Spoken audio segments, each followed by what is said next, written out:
Alright guys, welcome back to the channel. Welcome if you're new. Thank you for taking time out of your day to check the video out. We have more PlayStation news, rumors, and leaks to go over and cover today, so do me a favor before we dive into these topics. If you end up enjoying the video or finding it informative, be sure to leave it a like. And if you are new here to the channel, consider hitting that subscribe button as well. We're starting here with a potentially leaked release date for an upcoming PlayStation 5 exclusive, that being Silent Hill 2 Remake. This is coming from Insider Gaming, and they say the release date for Silent Hill 2 Remake has possibly been leaked. In a store posting spotted by a keen-eyed Reset Era user, Silent Hill 2 seems to be launching on September 29th, 2023. The date comes from Australian retailer Guerrilla Gaming. So the reason why so many people are thinking this might actually be the release date and it just leaked is because that is a very specific date, September 29th. That is not a placeholder date. And if this is true, and this is actually when the game is going to launch and this retailer accidentally put it out too soon, it seems to confirm that Konami is going to announce the release date for Silent Hill 2 Remake very soon. But we do have to take this with a grain of salt. This just could be a mistake from a retailer listing. Again, it's the kind of specificity that is making people think maybe it did actually leak.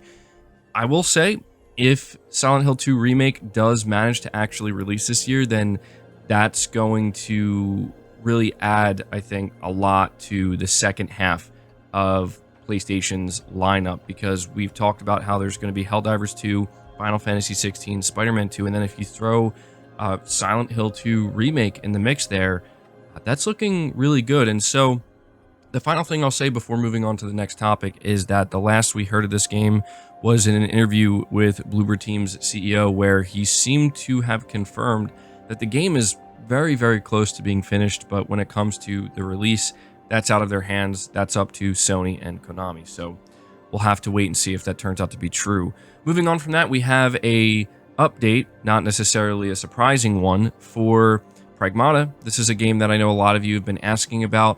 It's been delayed once again, originally scheduled for release in 2022 for PS5, Xbox Series, and PC. The adventure game is set in a dystopian near future on Earth's moon. In November 2021, the game was delayed to 2023, and during the Capcom showcase, its publisher announced it has slipped again to an unspecified release window. It is with a heavy heart that we must further postpone the release of Pragmata, the company said. Our team is currently hard at work making the best game that we possibly can, but we need more time. We will continue to do our best to ensure that the final product is one that is worthy of your patience. Thank you for your continued support. So, yeah, not great news for Pragmata. I think people are going to walk away from this thinking this is just vaporware and it may end up getting canceled, and that could be what happens. It's definitely not a good sign that we haven't seen literally anything of this game since it was originally announced back at the Future Gaming Showcase in 2020 for the PS5.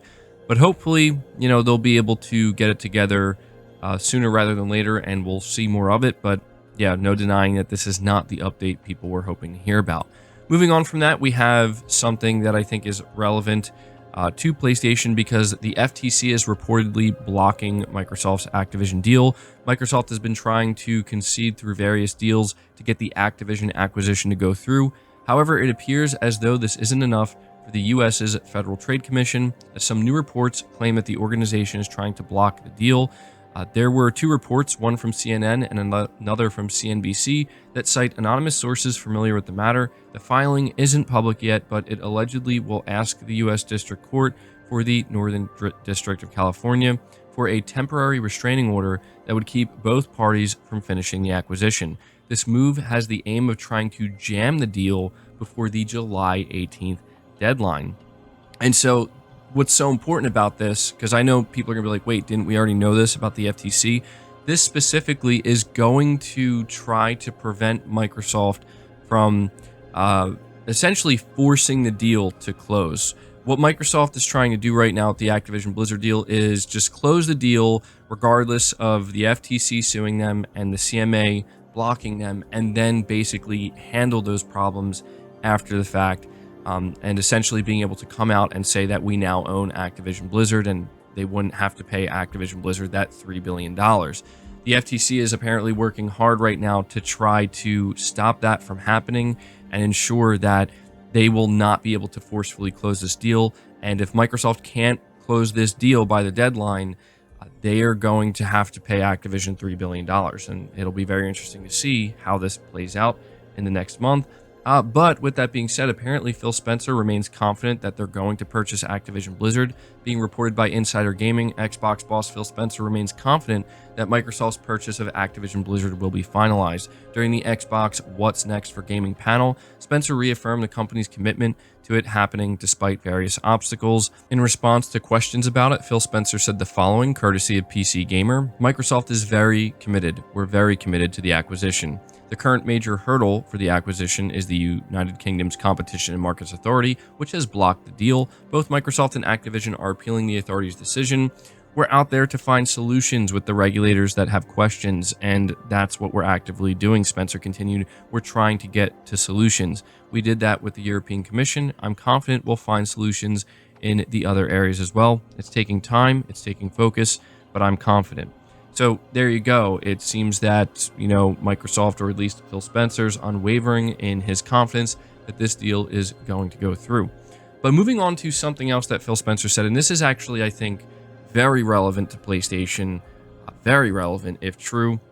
Apparently, Phil Spencer doesn't think a new Xbox Series X console is needed. In other words, Phil Spencer seems to be confirming that there are no plans for a mid-gen refresh for the Xbox Series console.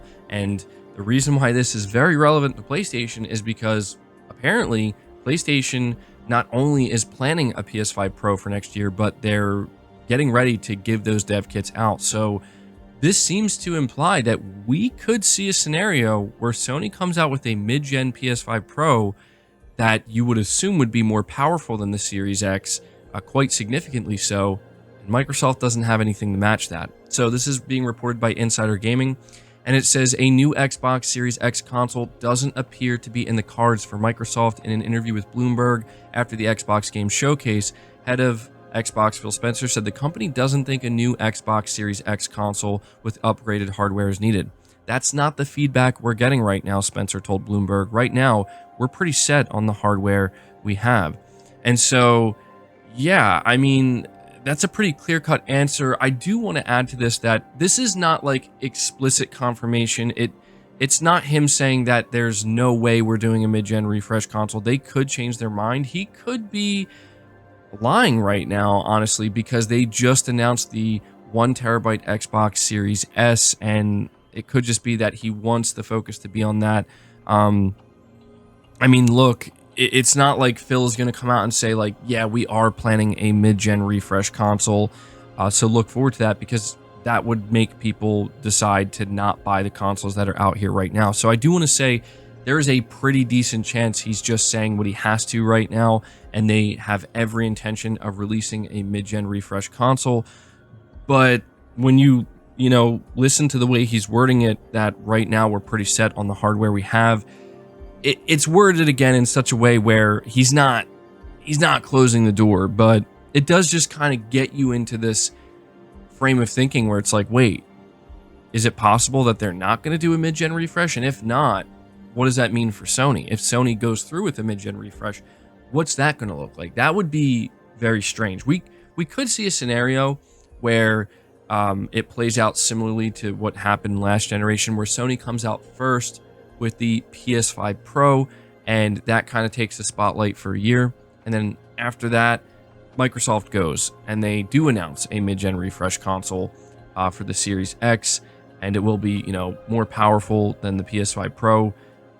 We know that Microsoft likes to really have that narrative, the power narrative. I don't think that'll change in the console space. So, yeah, he says that's not the feedback they're getting right now. They're pretty set on the hardware they have. So, again, I don't think it closes the door entirely, but it does make me think we will see a scenario play out where a PS5 Pro is the only mid-gen refresh console, at least for some time.